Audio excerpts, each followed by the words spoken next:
telling my buyer their offer was accepted before I got it in writing. Okay, this goes to the same as the one before. I hope this person, whoever wrote this, please text me because I want to know more of what happened. Not double checking the house before you leave. This didn't happen to me, but a friend of mine didn't lock the front door and the house got broken into. Working with clients I had a bad feeling about, and I was right. Need to listen to the gut. Not putting enough money aside for taxes, retirement, etc. Not setting boundaries for myself. Thinking I must answer every you and I struggle with this. Yes. Thinking I must answer every single call or text the minute it comes in. I was creating a monster for a client. They would get super pissed when I didn't answer the phone even after 11 p.m. because, quote, I had done it in the past before. And this goes for buyers and sellers. That's lame.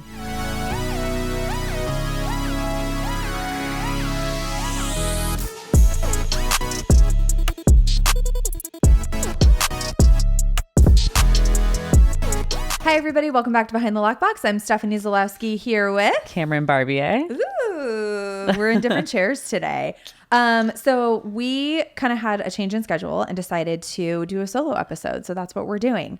The next couple weeks we have a couple different guests with us, as you know. I mean, we're recording all on the same day. Like, let's just I'm trying to act like it's not in one day, but it's one day. So next week we have our home inspector, Joe Perez, on, and the following week we have our lender, Scott Schwartz, with us. So I thought it would be fun if we pulled some of our agent friends in the industry and asked them a specific question to kind of I don't know, there's an educational component and a funny component to both of these episodes coming up. Right. So what I thought we could do is pull some of our friends in the business and ask them, what is the biggest mistake you made early in your real estate career that you will never make again or hope to never make again? Yeah. And we got some answers, and some of them are pretty good. Pretty good. Some of them are funny. Some of them I think will relate to. Yeah. We'll relate to all of them. But I think it's just something that we can discuss. So okay. You want to do it? Yeah. Okay.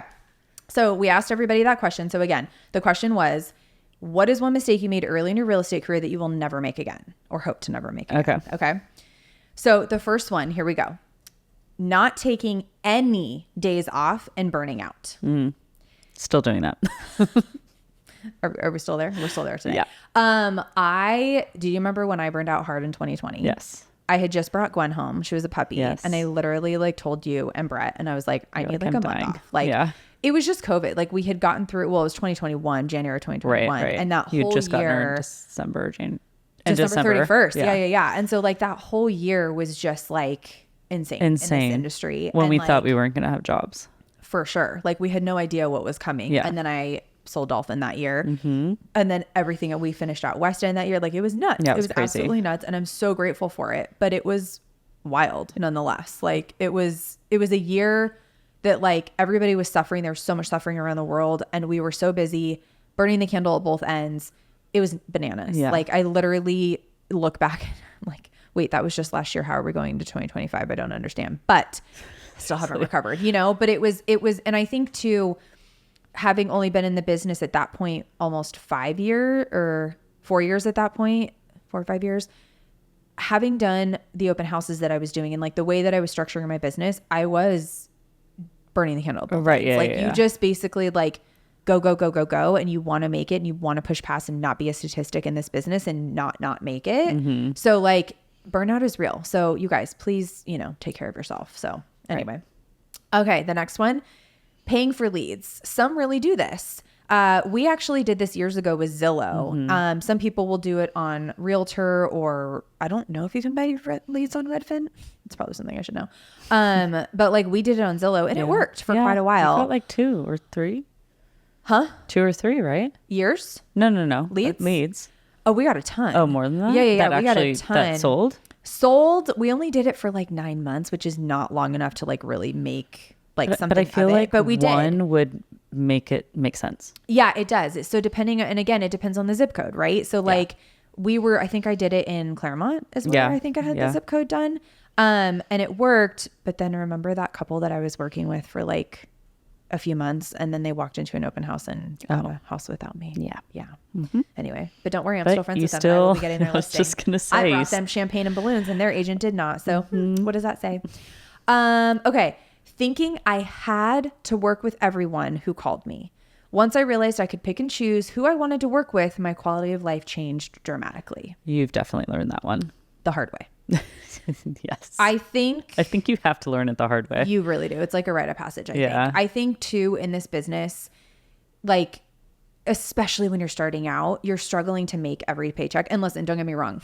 I still need every paycheck. We all do. Yeah. But like, it's not, this is kind of woo woo, but like your vibe attracts your tribe, right? Like I have gotten to the point where because here's the problem. If a client is a super time suck, which some can be, I mean, we work with the public, not everyone, it's not always gravy out there. Like, sorry, it's just not. And so if somebody is sucking your time, or if your stomach drops every single time the phone rings, or they are, carting you all around town and just wasting your time, imagine if you got rid of that one client, 3 more would come in its place. Right. But it's hard to see that in the minute, and it's hard to let it go, because if you're good at this business, you want it. You want to kill every deal. Right. If you're a killer, you want every single deal, and you will get it done, and you will do it. It becomes it's a challenge. It becomes a challenge and like a sick competition. You're like, I'm going to close this one. Yeah. You don't have to do that though. So I agree. Once you realize that like that person, just like people fire us, like we might not be the broker for them. They might not be the client for us. And it is okay. That's okay. It's okay to know that. This kind of goes with that. Working with clients I had a bad feeling about, and I was right. Need to listen to the gut. Gut instinct is huge. If you, especially, okay, so this could go a couple ways. Being a female in the industry, if you get a weird, creepy vibe about a client, or if they're acting inappropriate with you, or if they're flirting with you, or any one of those things. I feel like we've had several women on this podcast that have said this. Yeah. Walk away. Like it is not worth it. Yeah.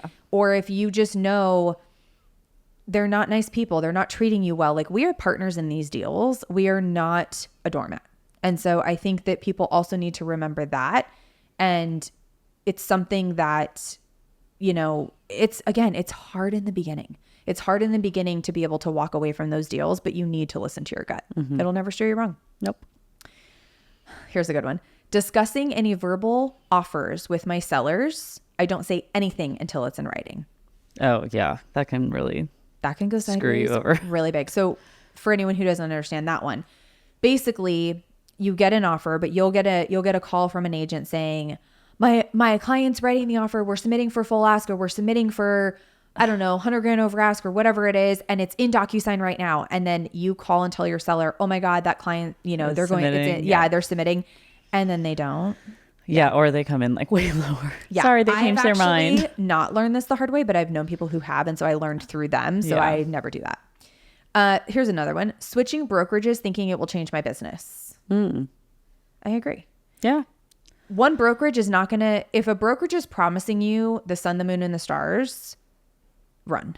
Like, first of all, this is an autonomous business. You have to be the one to go out and get the business. You have to be the one to do the work. You have to be the one to do it. A brokerage cannot do that for you. Sure, maybe there are some brokerages that provide leads or whatever, or they provide, training. They say all this training or marketing. I mean, like Keller Williams is a good one. Yeah. They do really, they have a lot of training. I understand, a lot of training, which by the way, if you're a new agent, start there. Yeah. Please don't go and sink or swim like I had to. You know what I mean? Like you don't know what you don't know, right? In the beginning. So if there's some brokerages that are offering that, but if you're just being offered a shiny penny and you're one of those agents that jump ship like every year, it's not going to matter. No. Yeah. It's not going to make a difference. Here's another one. Not putting enough money aside for taxes, retirement, etc. That's so hard. It is hard.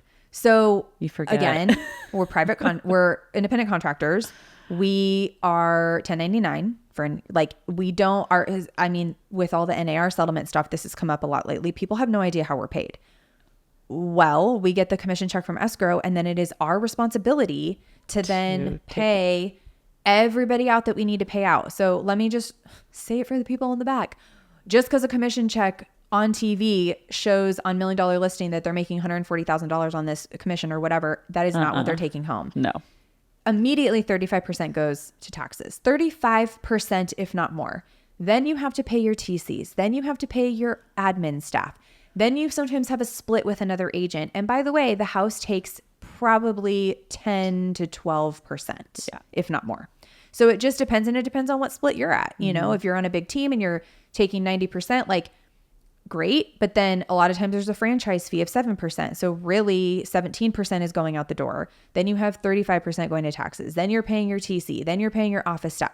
Well, and the list goes on. Think about the taxes. It's not going right away to that. No, you have to wait. You have to pay quarterly. So you put it into another checking account, which is what I smart. do. Well, yes. I have 2 separate accounts, and then basically I'll pay taxes out of that account quarterly. Or if I'm late and I forget, I'm like, I'll just pay it, whatever. You know what I mean? But like, if you don't, there's penalties involved and things like that. And we have write-offs, but like, it's not enough. That's also work. Yes, please be careful. If you're an agent out there, please make sure you're putting your taxes away. Okay, here's another one that kind of goes back to clients and things like that. Not setting boundaries for myself. Thinking I must answer you and I struggle with this. Yes. Thinking I must answer every single call or text the minute it comes in. I was creating a monster for a client. They would get super pissed when I didn't answer the phone even after 11 p.m. because, quote, I had done it in the past before. And this goes for buyers and sellers. That's lame. Yeah, I just got a text the other night from a client at 11:30. I was still awake and I was like, left it on red and I'll answer in the morning after probably 8 a.m. because I'm going to get up and work out in the morning. Again, though, I struggle. I struggle. We struggle with this with emails too. I see an email like last night I was emailing a client back and forth until 10 p.m. and I was like, I need to go to bed. Like, yeah, I was doing the same thing. Yeah. I mean, I love that about us and I love that we're good at that. Here's the thing for me is if I don't do it now, then it's just going to linger and I'm going to think about it all night. And it's like, okay, I'm going to have to wake up and do it. And if I don't remember, that's going to stress me out too. Yeah. It's also a personality trait of ours. Like we are definitely by the way, I mean, this goes back to me zero unboxing, which I know you think I'm psycho and like whatever. I mean, I wish I could do that, but yeah, I am the same. Like I really, I want to make sure that like I'm answering promptly. I think too, there has been this stigma in the business where we just turn on lights. We just open doors. Our job is not that hard, whatever the case may be, whatever you want to call it. Right. But then there's also this stigma that like we can work for anywhere. So we better be available 24/7. And if we're not available 24/7, somebody else will be. And so therefore we'll lose that client. We kind of have to. But again, that's a scarcity mindset. We need to be coming from abundance. We need to be coming from a place where that client is still going to be there because I know my worth. They know my worth. Setting that boundary ahead of time. Like, for example, we took a listing back at the beginning of the year. Everybody knows my 40th birthday was in March and I went to Turks and Caicos. I let all my clients know I am not available that week. And I wasn't. I am not available. Like we have to be able to decompress and take time off. And so setting boundaries is a big one. I mean, it's like you think of any other career when it's 5 or 6 o'clock, they go home. Like they shut the door and that's done. Yeah. And there's even in our industry, certain things where I'm like, oh, they're not going to respond to me tonight. Well, yeah, like escrow because they're like, they're going home. Yeah, like, they're going home. You know, I mean, poor Jessie, our escrow officer. I'm like, yeah, maybe not her, but I text her immediately and I'm like, excuse me. She's like, okay, psycho, like leave me alone. It's 8 p.m. I'm like, oh, okay, fine, bye. Okay. Why did I give you my first name number? I know. We love you. This goes back to that again. It's okay to fire a client. It's okay to fire a client. Yeah. It's okay if the vibe is not there, if they're not treating you right, whatever the case may be, it is okay to fire that client. So please know that. Oh, this is a good one. And actually, I think Scott, we're going to talk about this with Scott a little bit too next week or in 2 weeks. But okay. Showing buyer. I know there's a note in here, isn't there? It's getting me. Max, did you let it in? You probably let that Lord of the Flies. Remember that day we were chasing that fly around with their tennis racket? Okay. Sorry, we're getting off topic. Okay. Showing buyers houses, not knowing if they are pre-approved. Ooh. Okay. Well, yeah, that's a big mistake. First of all, I definitely probably stupidly did this in the very beginning of my career because again, you just want to get every client, you want to get every deal. Yeah. Like, it's okay. Like, we'll figure it out. Like, they'll be approved for something. It's like, no. And then COVID hit, which was like the best thing that ever happened to this industry when it came to that, because we had the dreaded paid form, which now we're basically back to that. But anyway, I digress, which is probably good though, because here's the thing. If a client is not pre-approved, you have no business taking them out. No. And there's multiple reasons for that. But the main thing is, what if I show them a house that's like $1.5 million and they're only approved for 900? Yeah, their dreams are going to be dashed. Also, there is no point. There is no point. If they can't afford it, there is no reason. We have no business looking at that stuff. And again, we have reputations and we have, relationships with agents all over the county, frankly. Yeah. So if you're showing it, it's like, why did you show them this? Exactly. Yeah. Because then that gets the seller like, oh, they had a showing. How did it go? And then the buyer's not even pre-approved. Like, guys, no, please get everybody, especially in a competitive market, by the way. During COVID, when there was 30 offers we were beating out, I had to have that pre-approval ready to go. In fact, I had them like already underwritten at that point. And we could close in 12 days with Scott. He did many of those with me during that time. And you have to be prepared. And we're still, the market has definitely settled at this point. Scott's gonna have some good stories. Scott's gonna have some really good stories. It's definitely settled at this point, this market. And we're kind of, depending on the micro market, we're in a bit of a buyer's market. Yeah. So, you know, things have shifted a little bit, but it's definitely, they still need to be pre-approved. They need to know what they're getting themselves into. They always should. Behind the Lockbox is sponsored by Property Showcase Group.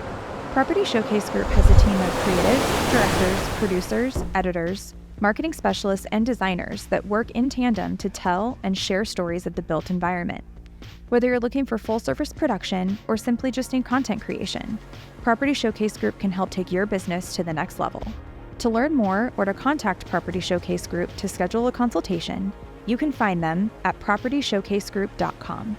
That's spelled PROPERTYSHOWCASEGROUP.com. PropertyShowcaseGroup.com. I'm back to talk about our sponsor and producer, Property Showcase Group. This is for all my agent and affiliate friends out there. Property Showcase Group has a special offer for you. The first 3 agents to email Property Showcase Group at teampsg@propertyshowcasegroup.com will get 1 month free of social media management using code LOCKBOX. That's right, 1 month free. And they're offering 20% off your first video production using code LOCKBOX.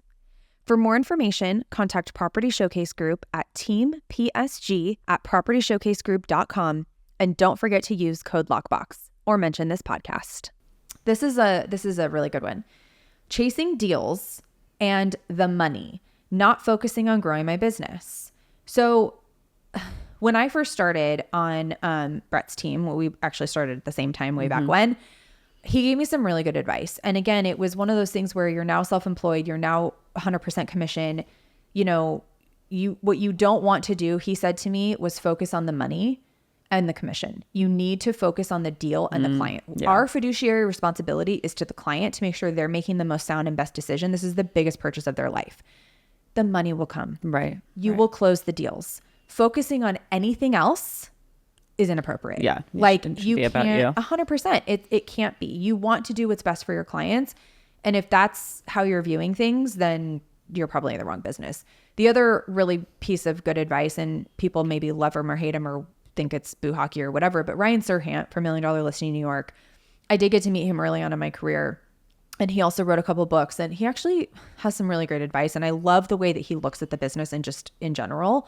And one of his famous things that he always says is do the work and the work will take care of you. And I couldn't agree more. Yeah. Because when you're focused on the right thing and you're focusing on the work and your client, it will happen. It will happen. Yeah. It will happen. Yep. Telling my buyer their offer was accepted before I got it in writing. Okay. This goes to the same as the one before where you're telling your seller somebody made an offer. I feel like this one's worse though. It is worse.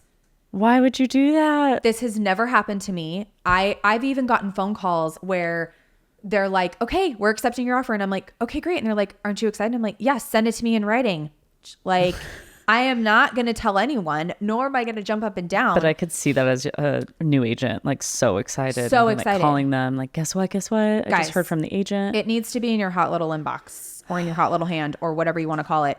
Do not tell a client that anything has been accepted and or I want to hear what that happened after that. Oh my God, I know. I don't know who put this in, but we need to find out. If this was you, like, please tell us because we want to hear the whole story. And actually come on the podcast if you haven't. And if you have, then come back and tell us everything that happened. Taking a listing with an abusive seller. Oh, yes. Definitely held that. I mean, I had the one that I've talked about before on this podcast many, many times. And I've had some for other agents that have abused me. Yeah, that have abused you. It's like you can't talk to people like that. You can't, it is so inappropriate to speak to an agent or anybody in this business for that matter that way. Like, would you talk to your lawyer? Would you talk to your doctor that way? Likely not. No. So don't do it to us, you know? But again, It's so bizarre. I wonder, they say taking a listing with an abusive seller. If you already knew that they were like, when we took that one, we had no idea. Like, I knew she was a little nutty, but like, it was later that I found out another agent who had the listing. Do you remember this? Yeah, they told me that the wife told her assistant or another agent showing on the team that she stunk and she was never allowed to show her listing again. I mean, we laugh, but it's like, It's what? so gnarly. So gnarly. Like, you cannot tell people that. So like, and then we were already in it and I was like, oh, cool. We have this listing. Like, hope she doesn't ever tell me I stink. In fact, she told me she liked my perfume, but I think oh God, scary. Okay. Don't do it. But again, know when to fire a client, know when to walk away. I mean, I would rarely tell anyone to walk away because they want to hang in and get every deal done. And it's like this sick thing that we have that we're like, we're going to be the one to close the deal, which I did. But it was like PTSD. And then I promptly blocked them and I've never spoke to either of them again. You kind of got the best of both worlds, that you got to finish it. True. And it's actually, it might be for sale again and I'm going to try to resell it myself. So that would be perfect. It was a full moon yesterday, by the way. It was a blue moon. And a blue moon? Yeah. And wasn't Mercury just in retrograde? I don't know what that means still. Same. Mercury's in the Gatorade. Okay. Let my fear of not knowing something or not knowing enough stop me. So I came from the corporate world before this, and I've always kind of come from a place of like, knowledge is power, just in general in life, right? Yeah. The more you know, right? What was that like, you know, the little rainbow, like, remember that commercial? No. I think like, oh my gosh, she doesn't, do you remember that? It was like, the more you know. Guys, you are killing me, the two Skittles? of you. Okay, everyone, no, Skittle, that's Taste the Rainbow. Taste the rainbow. No, well, or not what about like lick the lollipop? That's my favorite cereal, by the way. Okay, no. Okay, no. What's that phrase? How many licks? How many licks to the center of a Tootsie Pop? 1, 2, 3. The world may never know. Oh my God. Same. It's not the same. Okay. Anyway. Okay, back to this. Not letting my fear of not knowing something or not enough stop me. So I seriously agree, though. Yeah, it's tough. I still do, actually. Okay, but how many deals have we been in where we literally like, we're like, oh yeah, in November, I don't know. when I was literally like, I've never pumped a septic. I don't know what to do. Like, you never I'm down. You're disgusting. We're never gonna get through this. But like, there was things I didn't even know. I didn't know how to pump and certify a septic for sewer. Like, I had no idea. Yeah. Like, stuff. And 8 years later, like, stuff just comes up that you don't know. Well, contracts change too. There's like some little things. Yeah. So like, the more you know, the more knowledge you can give yourself. Whether it's like joining a team or going through training or, you know, researching online, reading business books, like whatever it is. I'm doing all those things. Like, I always want to know how to be the best negotiator, you know, how to position myself in the market, how to, again, I came from the corporate world, so I had a little bit of business acumen already there. But if you don't, then just surround yourself with the smartest people you can. And I was doing a referral, or I was helping an agent on our team do a referral fee agreement yesterday, and she was having me check it, and I still was like, let me go back to my notes, because you don't do them that often. No. And I was like, let me make sure this is right. Yeah. Like, I'm not and positive. That's okay. There it is. That's okay. It's also okay to ask for help, or even in front of a client, be like, you know what, in 10 years this has actually never come up. I will find out for you. Like, the honesty and the genuine, when you come from an honest, genuine place with your clients, they are never going to say, she's an idiot, I'm not going to work with her. Right. Like, it's when honest. You lie yeah, and then act like you know, and then fake it till you make it, and then you screw something up royally. That's when it can be bad. So don't let that hold you back. We already went through this one. Working with difficult and abusive clients for far too long, know when to walk away. I cannot say that enough. Like, it's, again, you got to know when to walk away. I think things are the longer you've been in the business, like, you get to that point. I still rarely walk away, but it has to be in a pretty bad place for me to not do that. I feel like another thing, though, vibe attracts your tribe. So I don't 100%. Think you're getting those clients not as much. Yeah, not as much anymore, which is good. And you're putting the good out. You know, like, what you kind of put out comes back. Not having a good CRM. So for anyone out there who doesn't know what a CRM is, that is the management system that we basically put all of our data in. So if you have a really good one, it can automate things for you. It can send email blasts for you. You can actually respond to emails from it. And then it'll tell you like when the client opened and read it, like all these things. And it's just one central place to kind of hold things. I remember when I first started, Lupe, of all people, was like, you have to have a good CRM. And she was so right. She instilled that in me. And so I'm really good with the follow-up. I'll follow up with someone till the day I die. Like they are never getting rid of me until they literally tell me to, go jump off a cliff. And then I'll be like, okay, but do you still want to buy this house? Just kidding. Which one do you use? Right now I'm using our Compass in-house one. Oh, okay. Because it's free and it's like, and everything that Compass offers is just, they're not, what are they going to do? Like follow up with my clients? Like my clients are my clients. That's the other thing. Like I have the confidence to know that no one's going to go steal that data. And if they do, and if that client's going to stray that easily for something crazy like that, then I didn't go for it. Exactly. Like they won't. So yeah, the CRM is very crucial. I agree. I hope this person, whoever wrote this, please text me because I want to know more of what happened. Not double checking the house before you leave. This didn't happen to me, but a friend of mine didn't lock the front door and the house got broken into. I need to know more. Who are you? Please text us. Like I need to know more.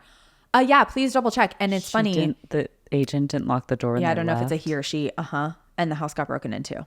Oh my gosh. And if it's a Sentry box, they can see who the last person was to get the key.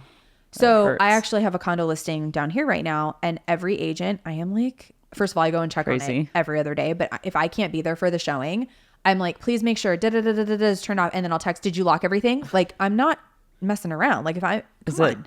Because I triple check things when isn't it staged? Yes, but still. But I'm just, okay. I don't want, but I bet this one was someone's home. I bet it was someone's home. What I'm always afraid of, I don't want to walk in and someone be squatting inside. You know what I mean? Like, that's why I'm always like, lock the door. I don't care if anything gets stolen. They have insurance. Like, I don't want to be killed. You know what I mean? And this is like condo in the back. Let's gate it. Like, you can't, Anyway, I'm still psycho. Okay. Last but not least, are you ready? Yeah. Not keeping toilet paper in my car. I have a rule. Anyone needs it. If you're ever with me, I bring, and especially for like stage and vacant homes, I bring in paper towel and like all spray cleaner to like wipe everything down.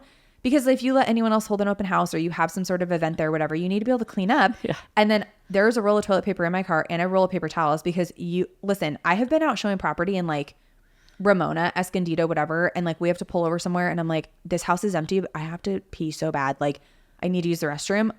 My clients are like, you have toilet paper? Thank God. I'm like, yeah, I do. I have a full little kit. So guys, yeah. Hot tip. Please. I feel like you have toilet paper something else in your car. That's good too. I've got all kinds like of tape or something. I don't know. I have tape. I have a laser level or a laser measure when we're like measuring. Yeah, rooms. I always need that. I have all kinds of stuff. Yeah. And I use all a little of it. Box. Yeah, it is. It's perfect. It's like I need a box though. I have like a little bag. I need a little box. Anyway. That was fun. Yeah, that was fun. Yeah. So if you guys have any other wild stories or know of anything, please tell us so we can have them on the podcast. Yes. Yeah. Anything that you made mistakes of? Gosh. Well, I have one, but I'm not going to tell it. No. But it's not real estate related. Oh, just a mistake in life. Well, that's got deep. Okay. Anyway, we'll end it there. Also, before we go. Oh boy. What? Do you want to share your news with the people? Sure. What's your news? I'm pregnant. With baby girl number 3. Good luck, Matt. We love you. You're making me blush. Oh my God. I'm so excited for her to get here. And I'm so glad I know. I'm so glad you're feeling better too, because I know you were sick. And I think we recorded one of those days. We did. And I was holding in my throat. You guys want to hear a really funny story? You will remember this. So how many weeks were you when you told me you were pregnant? 7 days? 6. No, not even. 6 weeks. No, you were like 3 weeks. You were so early. You find out when you're like 5. Really? Okay. Yeah. Because you had just taken the test. Yeah. So we wrapped the podcast and I'm sitting like on the arm of my couch and Cam is like standing in my kitchen and we're talking about something and Max is over here on the floor out of fan. You guys can't see him, but he's sitting here like downloading the episodes for the day or whatever. And Cam looks at me and she's like, Steph, I'm going to look into the camera. This is what she did. For anyone who wants to see this, go to YouTube. She looks at me and she goes, and she just stares at me like that scene from Bridesmaids where she's like, Lillian. And she's just staring at me. And I'm like looking around and I'm like, and I look back at Max and Max is just like on the floor staring up at the two of us. And she's like, and I'm like, are you pregnant? And Max is like, what the fuck? Like, how'd you get that? Pregnant. She's like, yeah. And I'm like, oh my God. We just both like jumped up and down and started like crying and screaming. But like, that's how she told me. She was just telepathically, creepily, like she does, telling me. Anyway, I'm so happy for you. Oh, thanks, Auntie Steph. I can't wait. I know. I have a niece in Virginia. I have 3 here, well, 2 and 1 on the way. Yeah. Are you going to name her Stephanie? That is a family name. That was my grandma's name. Are you going to name her Steph? No, but maybe. What? Maybe. You and my mom. My God. Middle name? What does Darcy Maybe. want? Darcy wants Stephanie too? No, she wants Darcy. Darcy, get out of here. It's I my know. turn. It's my turn. Stephanie, Darcy, Barbier. Those names do not go together. Wait. Sorry, that was my aunt. That's my aunt's name is Stephanie. Oh my God. grandma. So that's her name. I can't wait. Okay, well, I'm so excited for you guys to meet baby Stephanie. Gosh. She's going to be so cute and blonde like me. Anyway, well, congratulations. Thank you. We love you. We can't wait. I told Matt that I was like, what if this one's like dark hair and brown eyes? He's like, what are you trying to tell me? I'm like, well, like my whole mom's side is like really dark. He's like, man. She's going to be another blonde, blue-eyed towhead. It's Probably. So fucking cute. And a fire. Although, watch, this one's like super chill. Yeah, that would be nice. That would be nice because you got 2 spicy ones at home right now. So, Yes, I do. I can't wait. Okay, well, I can't wait to meet baby Stephanie. And yeah, I can't wait. I'm so happy for you. And while Cam is gone, this is a good segue into that. We are actually going to have some of the past guests come and co-host with me while she's on maternity leave. Yeah, so that'll be fun. We'll see. I told her I was like, you let me know if you want to come back. And she's like, I'm going to have 3 girls at home. Like, I'm coming back. And I was like, okay, fair enough. Fair enough. But also maybe you bring the baby one day and I hold my likeness in my arms. Is that how you say that? God. Baby Stephanie? No. Right here? No? Maybe. Okay. Anyway, thank you so much for joining us, everybody. Don't forget to rate, review, subscribe, follow, share, everything. And congratulations. Thank you. All right, Okay, guys. enough. Love you, babe. See you next week. Bye.